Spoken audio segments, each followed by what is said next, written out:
मित्रांनो, मी इतर युट्यूबर सारखा तत्वज्ञानी नाही, तज्ञ त्याच्यापेक्षा नाही. अडाणी माणसाच्या मनात उठणाऱ्या प्रश्नांना मी आपल्या पुढे मांडत असतो.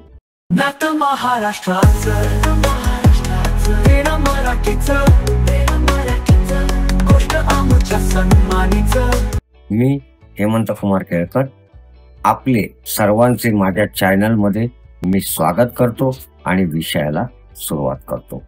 सध्या आपल्या शहरामध्ये बेकायदेशीर इमारती उभ्या राहत आहेत.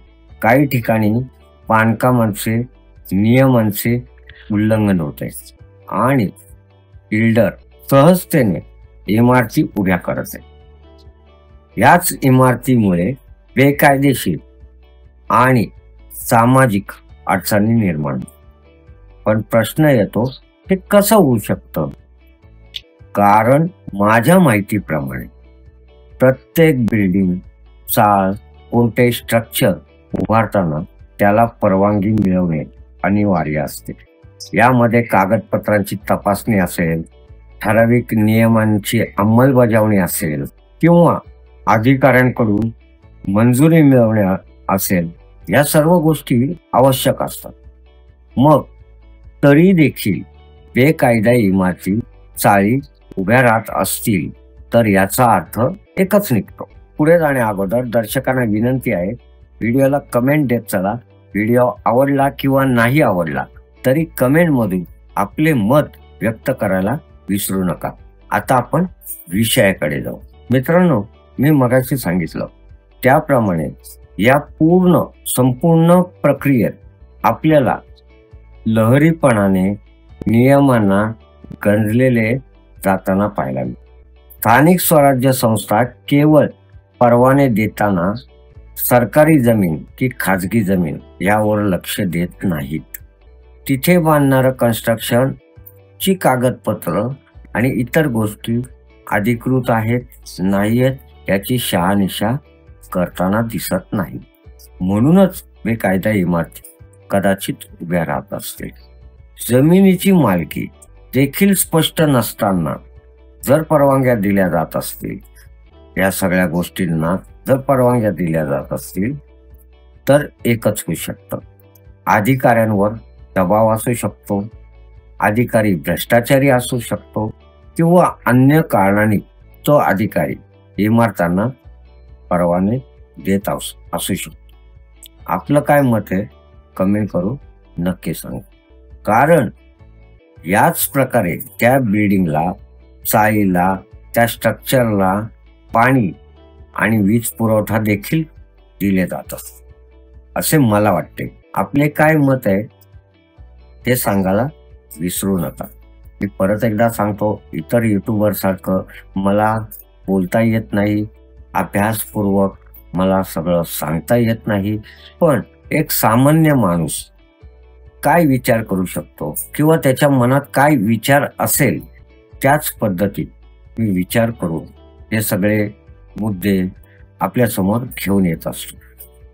त्यामुळे आपण माझ्या बोलण्याकडे, माझ्या पद्धतीकडे न बघता आपण यातील मुद्दे समजून घेतलेत तर आपल्याला व्हिडिओबद्दल किंवा व्हिडिओतनं मी काय सुचवतोय हे आपल्याला नक्की कळेल.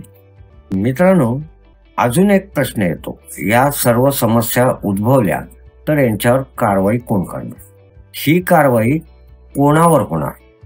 रहिवाशांवर की अधिकाऱ्यांवर? या प्रश्नाचं उत्तर शोधणे तितकेच महत्वाचे आहे. माझ्या मते खरे तर अधिकाऱ्यांवर, वरिष्ठांनी ही कारवाई करायला पाहिजे. कदाचित आपलं मत वेगळं असू शकतं. खरे तर अधिकाऱ्यांनी आपले कर्तव्य ओळखायला पाहिजे. त्यांनी नियमांची कडक अंमलबजावणी करणे आवश्यक आहे. जर बेकायदा इमारतींना परवाने देण्यात आले असतील तर हे वरिष्ठ अधिकाऱ्यांच्या जबाबदारीत येत असते.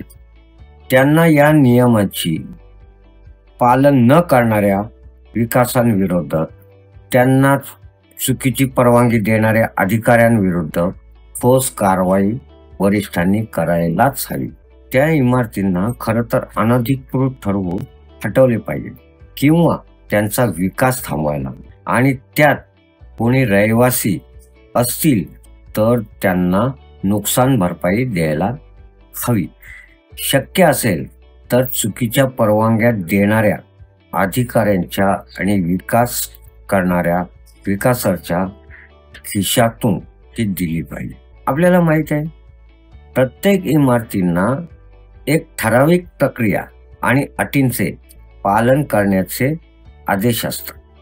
म्हणूनच बेकायदेशीर इमारती विरोधात जेवढी कडक कारवाई होईल तेवढे आपले शहर आणि समाज सुरक्षित राहील. पण इथे एक मुद्दा असतो. अनेक वेळा रहिवाशांनाही हे माहीत नसते की ज्या इमारतीत ते राहत आहेत किंवा ज्या इमारतीत ते घर, दुकान घेत आहेत ती बेकायदेशीर असू शकते. अशा वेळेला त्या लोकांना जागरूक करणं आणि कायद्यानुसार योग्य ती माहिती देणं फार महत्वाचं आहे. यासाठी एक जागरूकतेची मोहीम सुरू करणं गरजेचं आहे. अशा इमारतींमध्ये राहणाऱ्या लोकांनी आपले हक्क जाणून घ्यायला हवे आणि त्यासाठी सरकारने सूचना आणि मार्गदर्शन पुरवले पाहिजे. असं नाही का आपल्याला वाटत, बरं हे जर सूचना मार्गदर्शन पुरवलं तर काय होईल? त्यामुळे रहिवाशांवर आणि अधिकाऱ्यांवर दोन्ही स्तरावर जबाबदारी येईल आणि कोणाची फसवणूक होणार नाही, अनधिकृत बांधकामं उभी राहणार नाही. आशा आहे माझ्या या व्हिडिओच्या माध्यमातून सरकार दरबारी विचार होईल. स्थानिक जे प्रतिनिधी आहेत ते विचार करतील, नागरिक विचार करतील आणि शहर आणि समाजातील समस्या कमी होतील. तूर्तास मी आपली रजा घेतो. परत भेटू पुढच्या व्हिडिओतून एका नवीन विषयासह. जाता जाता एक विनंती आहे, व्हिडिओ आवडला नसेल किंवा आवडला असेल तरी कमेंट नक्की करा आणि हो, सोबतच चॅनलला सबस्क्राईब देखील करा. महाराष्ट्राचा तो देचा नातं स्वाभिमान, नातं जुळतं आपलं महाराष्ट्राचं.